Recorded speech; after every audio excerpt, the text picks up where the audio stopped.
এই শুনেন, পৃথিবীর বুকে নিজের আমল ছাড়া কবরে না গেলে কোনো বাবাই কোনো মায়ে আপনার কবরের জিন্দেগিতে আখিরাতের জিন্দেগিতে পার করতে কেউই পারবে না। কথা বলেন ঠিক কেনা?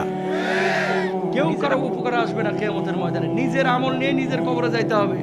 আর এই দেশের মানুষ দেখেন, হক্কানি পীরাউলিয়াদের কাছে যাবেন দিন শেখার জন্য, খালি হুঙ্কুর হাক্কুর করার জন্য না।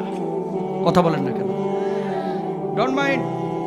কিছু কিছু মানুষ গান বলে আপনাদের এলাকায় দেখবেন ফকিরের মতো ভাব, সাপের মতো পেঁচানো লাঠি নিয়ে ঘুরতেছে, লাল নীল হলুদ লাল শালু পরে থাকে, দাঁতগুলো মাজে না, দাঁতগুলো একেবারে তরমুজের বিচির মতো কালো, চুলে এমন জটা, গায়ের পাশ দিয়ে হাইটে গেলে ছাগলের মুতের মতো গন্ধ বাইরে হয়। কথা কন না কেন?